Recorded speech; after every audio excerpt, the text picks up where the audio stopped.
She's been called quick-witted, tart-tongued, daring, headstrong, assertive.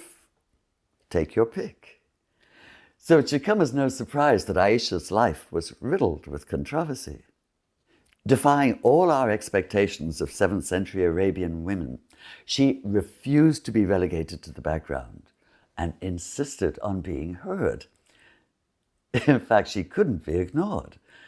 Just about everywhere you look in the historical accounts of early Islam, there's Aisha, front and center, even leading an army 10,000 strong into battle.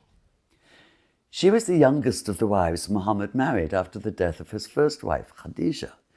That had been a loving, monogamous marriage of 24 years, but the multiple later marriages were essentially political. As was the custom of the time for any leader anywhere, there were means of consolidating alliances. In Aisha's case, with her father, Abu Bakr, who would be the first caliph or successor to Muhammad. So just how young was she when she married Muhammad? Aisha would later claim that she was only 9.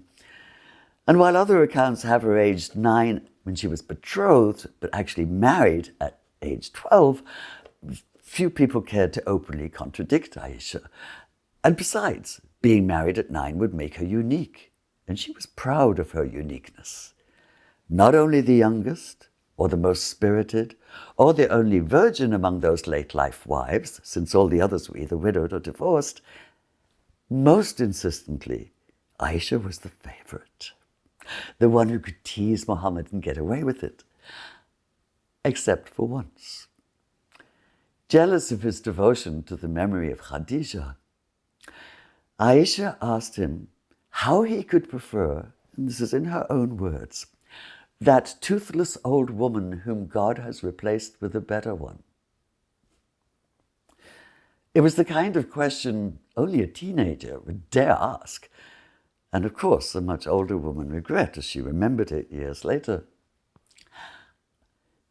So how ironic is it then that the outspoken Aisha should serve as the excuse, the rationale, for one of the most misogynistic interpretations of the Quran, one that would force women into silence.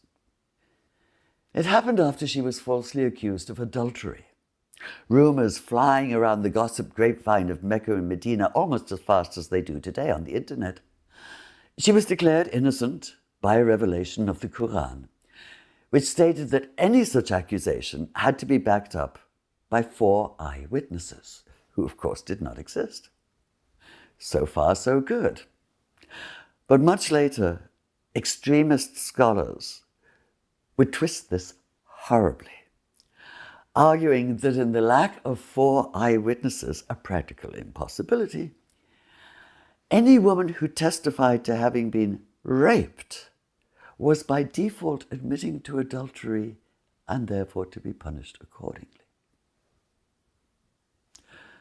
If Aisha could have foreseen this, she'd have been horrified.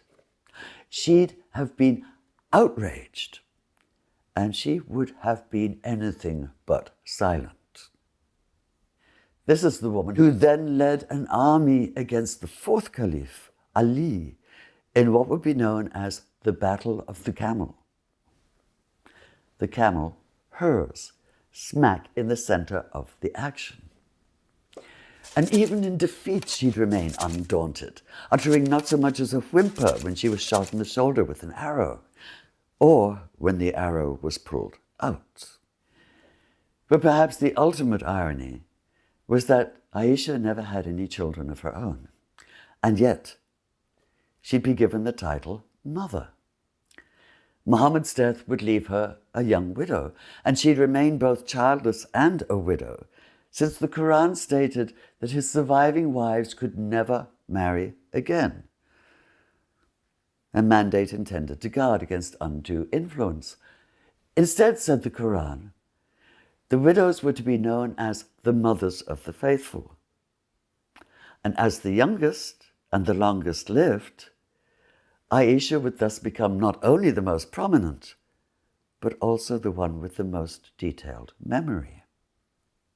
Her memories would make her the leading source of hadith, the reports of the sayings and practice of Muhammad that most Muslims regard as second in importance only to the Quran itself, and that help guide Islamic ethics to this day.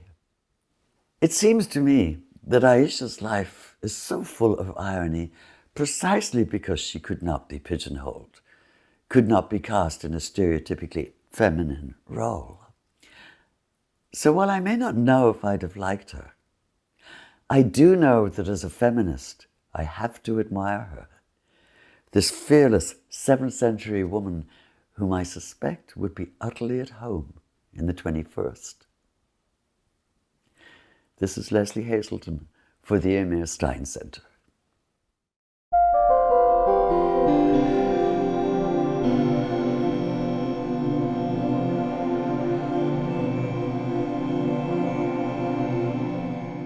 This video was produced in collaboration with Alliance of Virtue.